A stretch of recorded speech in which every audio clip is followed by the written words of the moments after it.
歡迎大家收睇第一季第二集嘅 Pop Session，我係你嘅節目主持人文武。係，我係你嘅節目主持人 A.L。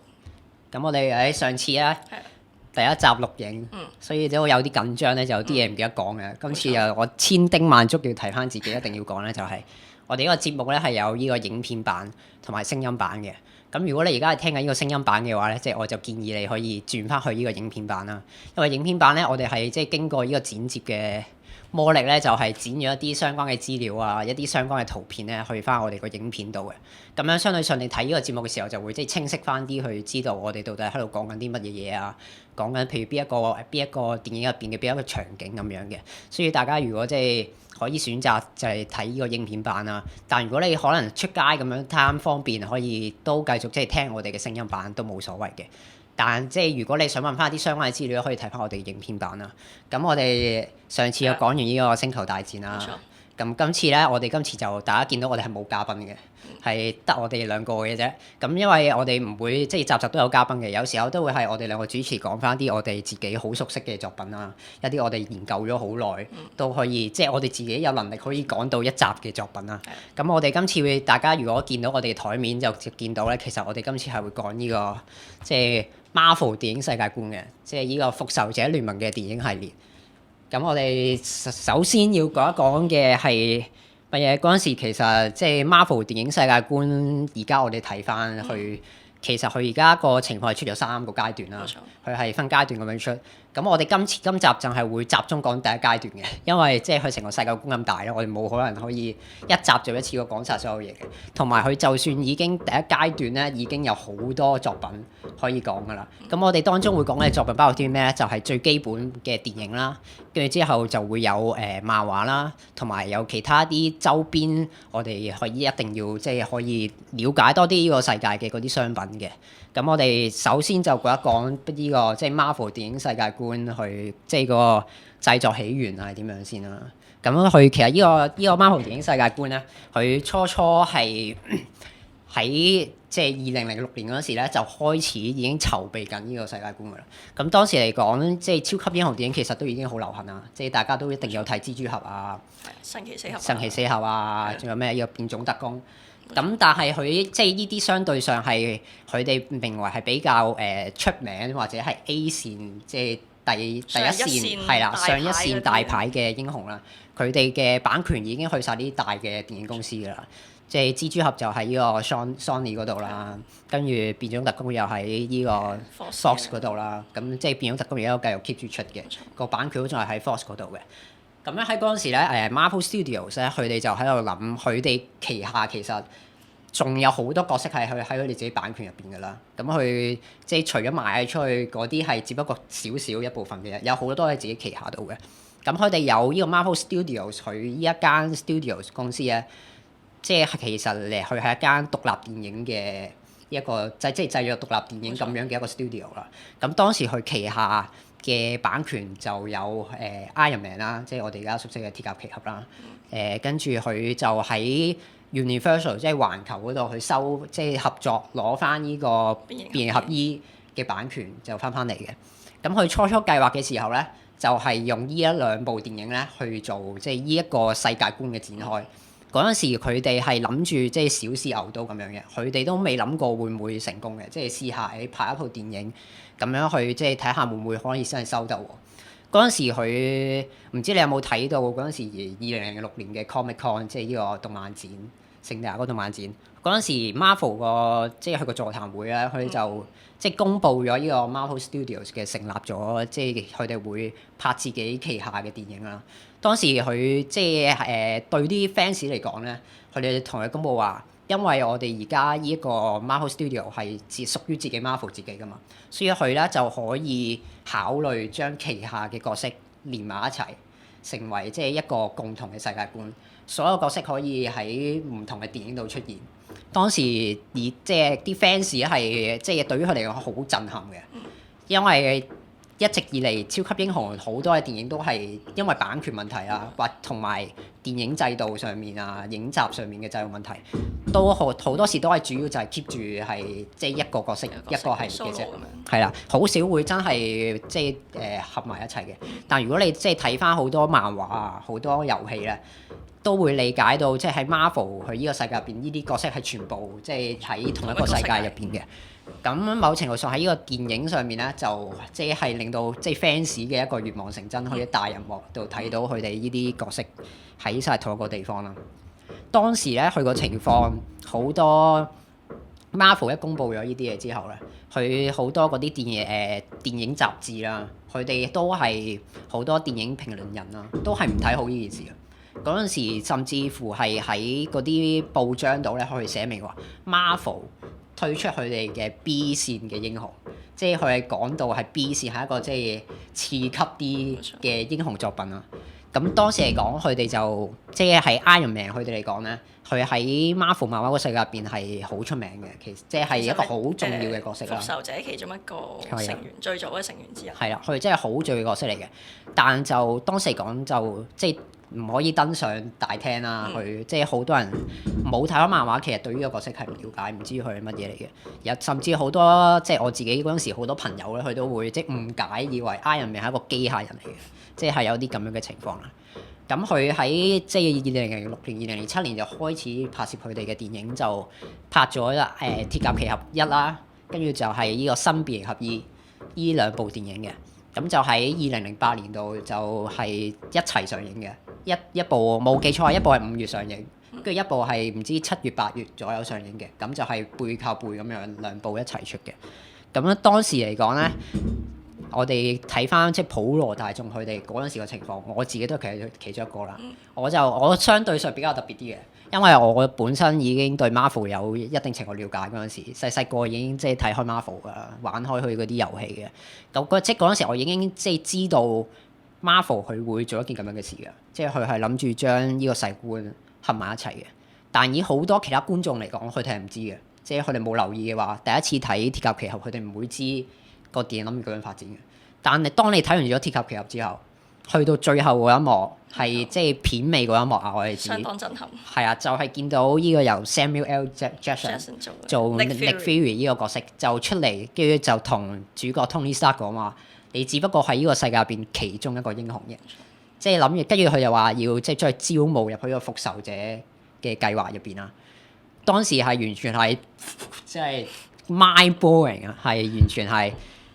唔知啊，即係你嗰陣時睇係咪都有冇嗰個感受啊？絕對有。但嗰陣時係其實喺個戲院度係有啲我自己有啲目睹㗎，因為咧嗰陣時候我自己知道咩事，我見到 Nick Fury 我就 Oh my God Nick Fury 咁樣，但係全個戲院啲人唔知咩事咯，即係一隔離喺度。同埋嗰陣時啲人唔興咧，即係睇 Marvel 電影會留到最尾㗎嘛，即係最尾係得個幾丁友坐喺度。Marvel 即係所有電影其實都好少人會留到最尾。最尾係咯。Marvel 就即係建立咗呢個潮流，就係所有人都會留到最尾。係啊。呢個其中一個即係 Marvel 改革咗嘅潮流啦，跟住嗰時即係得個幾丁友睇完話會咁樣嘅事啦。但係去到嗰陣時咧，即係睇咗鐵甲奇俠套戲嘅，即係都未啲觀眾都未係好理解到乜嘢叫做即係連埋一齊。concept 係咩係啦 Avengers 呢樣嘢係共同世界觀。跟住於是就係去到呢個新變形俠醫。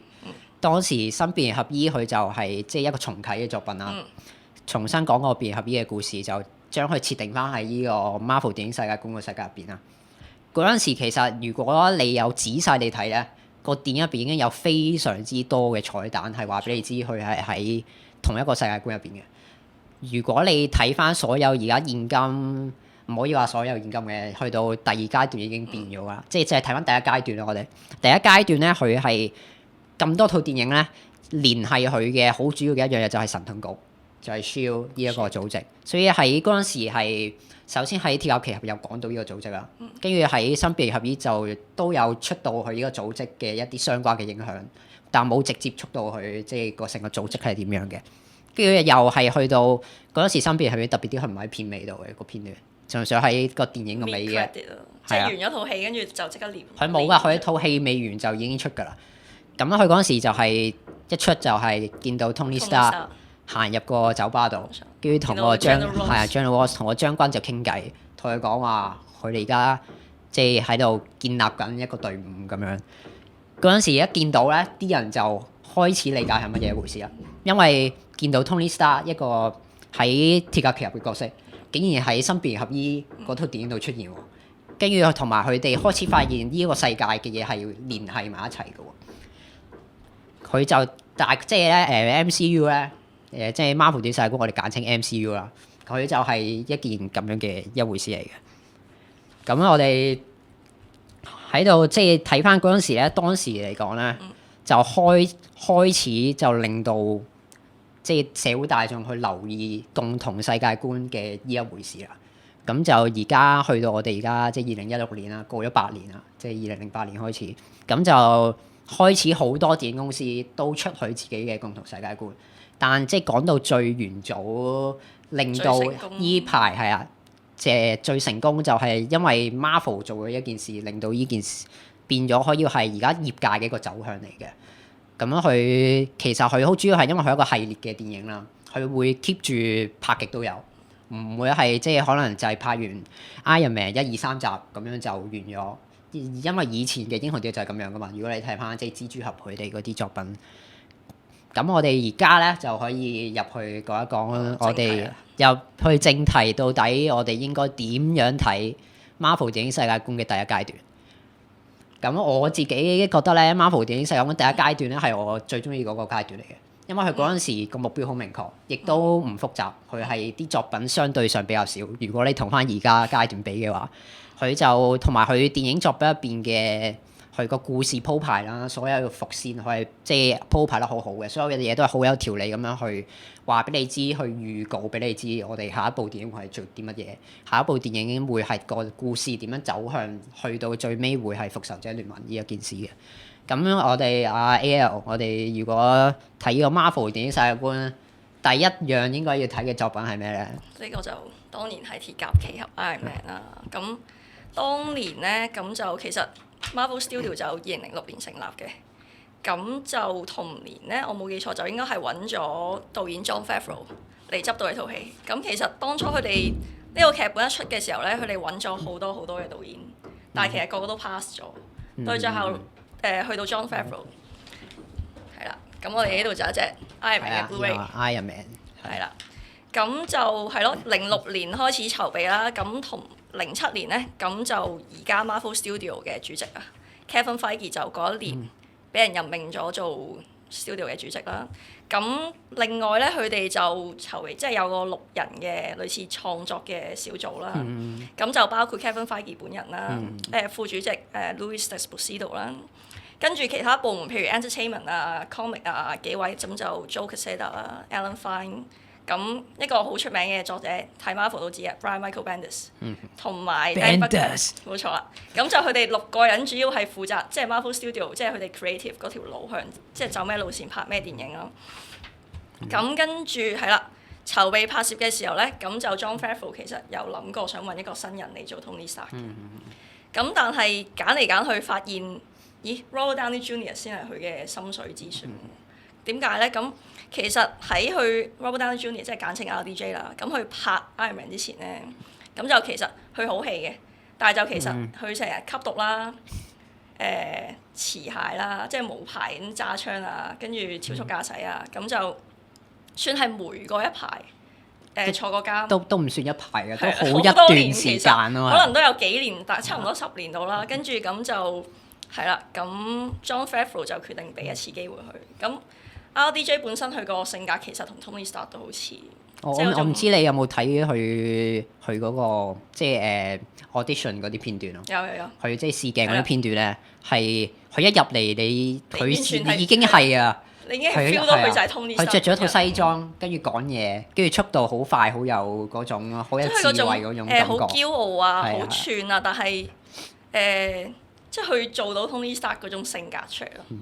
係啦，咁就當年宣佈咗話 RDJ 係 Tony Stark 啦，其實外界都係唔睇好，即係佢點解會揀一個霉咗咁多年又吸過毒嘅演員嚟做 Tony Stark 呢個角色咧？咁但係淨係因為如此啦，即係大家都對佢好低期望，冇期望啦，甚至咁而且當時 Jon Favreau 都話 Iron Man 其實係一套independent 嘅電影嚟。佢嗰陣時都話，即係 Iron Man 係一套即係獨立電影啦。其實但只不過係做到好大荷里活級嘅獨立電影咯。好荷里活級，但係其實當年嘅成本對比起而家都係好細成本嚟嘅。咁就係啦。另外咧主角 Pepper Potts、Gwyneth Paltrow 啦。咁佢嗰陣時其實已經贏咗奧斯卡最佳女主角嚟嘅。咁 Jon Favreau 其實揾到佢，佢覺得好開心，因為即係你單靠 RDJ 一個人擔正係即係冇乜可能好似會成功嘅事啊。咁所以揾咗 Gwyneth Paltrow 嚟襯佢啦。咁跟住係啦，咁就開拍啦。咁其實 Jon Favreau 本身你睇佢 Iron Man Blu-ray 咧 Special Features， 其實佢好投入嘅。佢有 research 啊，好多做到好足。咁就係啦，拍完之後咧，其實佢哋當初點講咧？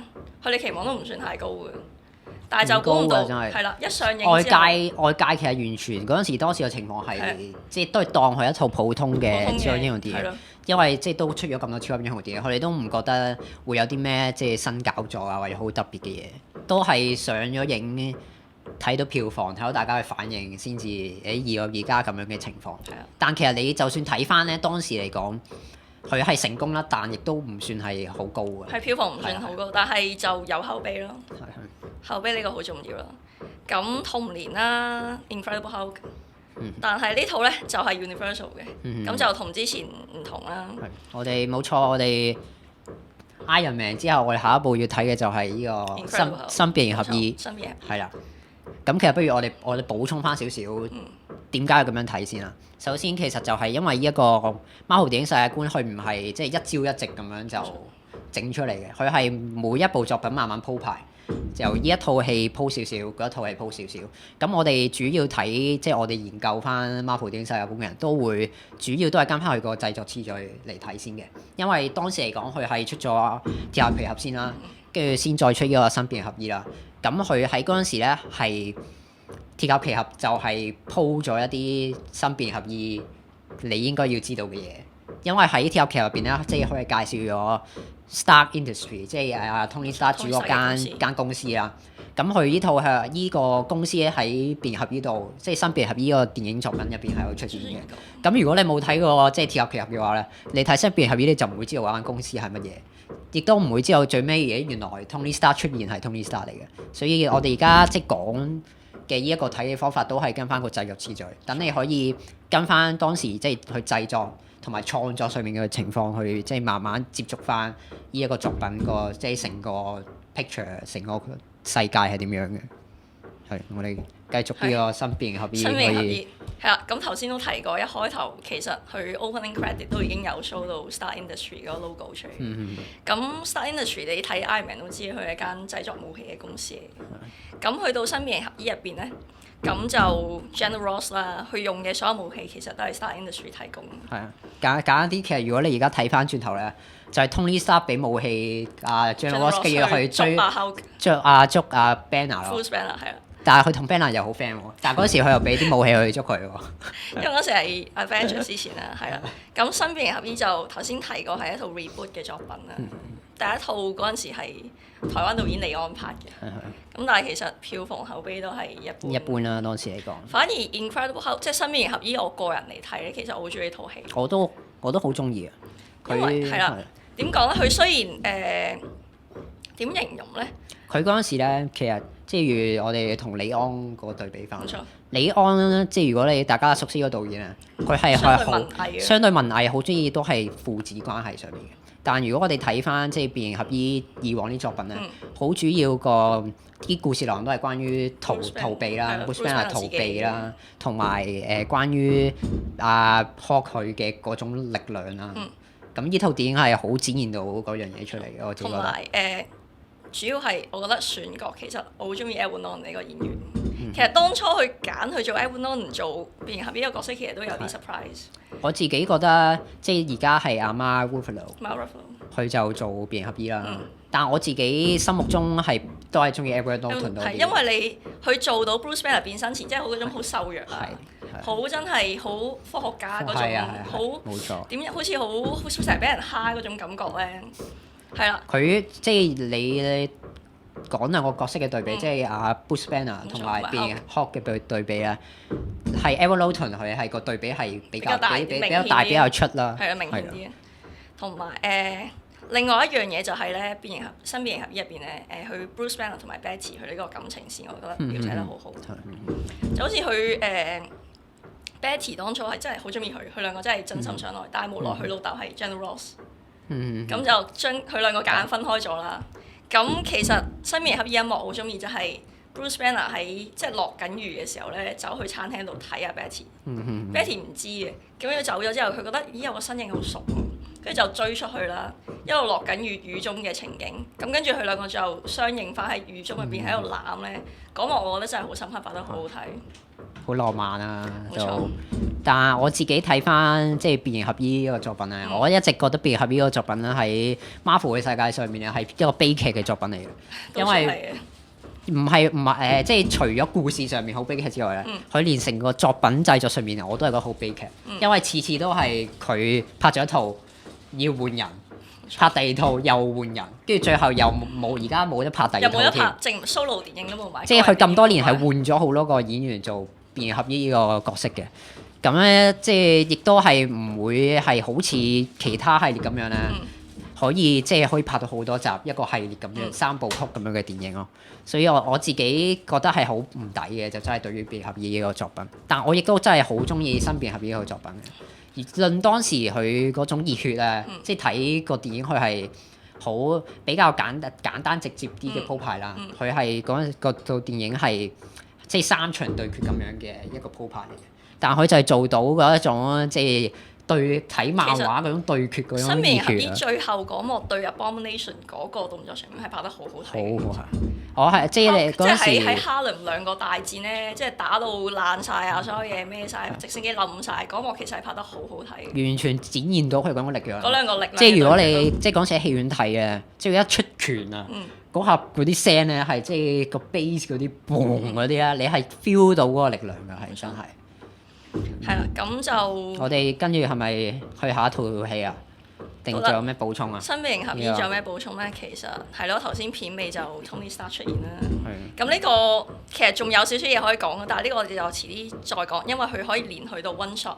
係啦，係冇錯。但係係啊，因為呢個第一階段實在太多嘢講啦，我哋咁我哋就慢慢 one shot 呢個連一個，我哋就下一節再講啦。咁而家我哋就講第3套作品啦，就係呢個咩啊？鐵甲奇俠第2集啊！係啊，頭先唔記得，你頭先冇 show 呢個新變形俠醫。呢個新變形俠醫嘅碟我好中意，因為佢係美國版咧，佢係特登整個綠色盒嘅，見唔見到啊？各位就係，所以呢個即係攞嚟收藏嘅一流。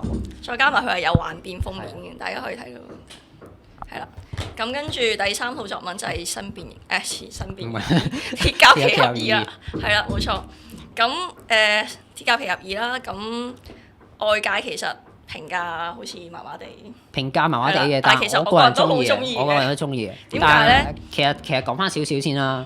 其實主要即係 Marvel 電影世界觀成功咧，就係鐵甲奇俠係一個好重要嘅一環啦。即係亦都 Tony Stark 即係 Robert Downey Jr. 佢都係好，即係佢係主角。憑呢個角色真係鹹魚翻炒。所以你見到喺第一階段咧，佢唯一一套即係電影係有第2集嘅，係啊。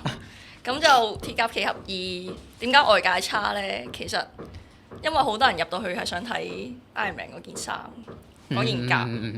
但係其實鐵甲奇俠2咧，佢着重係講翻 Tony Stark 自己本身同佢爹哋 Howard Stark 嗰個關係。咁相對嚟講，佢 Iron Man 件衫出得場面少咗，咁所以啲人覺得喂，呢套唔係我想睇鐵甲奇俠嚟嘅喎，點解會咁嘅？咁所以外界。但其實同一個情況喺之後 Iron Man 3都係有呢個。咁但係呢個就遲啲再講啦。遲啲先再講。另外 Iron Man 即係鐵甲奇俠2其中一個問題咧，就係奸角真係太渣啦。又真係嘅，真係。阿 Whiplash 太膚淺表面啦。尤其是最後嗰個對決完咗啦。不過我自己覺得 Iron Man 2我自己中意佢好睇，但亦都即係佢可以話佢嘅優點，同時都係佢嘅缺點啦。就係因為佢呢度電影佢係一個主角嚟，佢就係需要用呢度電影啦去鋪排同埋連接其他嘅作品。如果大家睇翻即係 Iron Man 2嗰陣時咧，佢呢套電影係一次過連繫咗好多作品嘅，佢包括係連繫翻雷神啊，又係啊，雷神係好緊要啦，冇錯，同埋美國隊長。美國隊長又有啦，跟住之後變形俠醫又有啦，即係可以互相連繫住成個世界。Avengers 都有連到嘅，係啊，都有連到。所以當時啲評價就話，即係佢套戲太多嘢用嚟就係想連結個世界觀咯。但係我自己就唔係咁睇嘅，因為我自己嘅佢，我覺得 Marvel 電影一直做得好嘅咧，就係佢嘅電影作品咧，佢係有自己嘅故事講嘅。即係就算你睇到電影，佢係會聯繫其他嘅作品啦。佢自己主角嘅故事係唔會忽略咗嘅。即係佢係都好清晰知道睇翻即係 Iron Man 2係講 Tony Stark 就因為佢即係就嚟瓜啊嘛，佢即係中毒。因為嗰個 Arc Reactor 亦都即係尋找翻佢同佢爸爸嘅聯繫。即係佢係一個咁樣走向嘅故事嚟嘅，亦都講翻即係以前即係過去佢家庭嘅過失。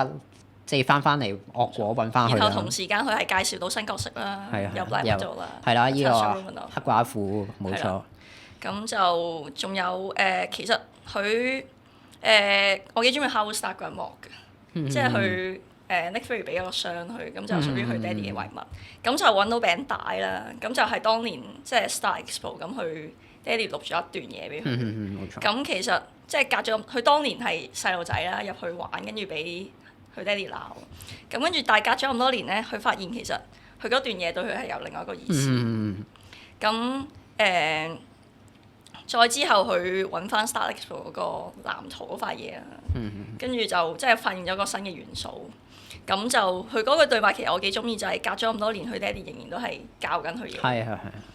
咁跟住同埋啦比較特別係佢轉延伸元素嘅時候咧，咁就其實Agent Coulson 入咗嚟嘅。咁就攞個，呢個咩嚟㗎？我哋未講 Agent Coulson， 我哋一陣之後補翻。一陣再講。係。呢個我哋而家提咗先，咁同埋最後攞咗嗰塊嘢，咁其實係美國隊長塊糖嚟嘅，咁但係就完成咗一半。咁跟住最後片尾啦，呢個其實好重要。係啊，好重要就係連接下一套電影嘅。冇錯，就係雷神啦。係啊，就係雷神。但係我哋雷神留翻一陣先講。我哋下一節再講嘅雷神。但係我哋都仲可以補充少少嘢，仲有啲時間。呢個即係其實我哋嗰陣時睇即係鐵甲奇俠2嗰陣時啦，佢嗰陣時嚟講咧，即係好緊要就係 Howard Stark 呢個角色，即係 Tony Stark 個爸爸啦。而家即係你睇翻橫觀成個 Marvel 電影世界觀，佢係一個非常之重要嘅角色啦。佢之後亦都喺好多嘅作品有出現啦，包括之後一陣會講嘅美國隊長啦，佢係即係好重要嘅一環啦。咁佢嘅呢個角色，我自己覺得係。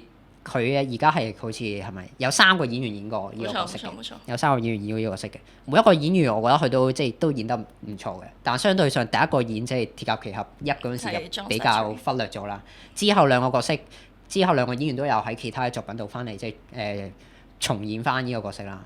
咁樣佢即係呢一個角色，佢當時嚟講咧，佢點解？即係咁正就係因為我真係睇到咧，佢 Tony Stark 同埋 Howard Stark 佢哋兩個之間個關，即係個相似度啊！你真係睇得出嘅。相近。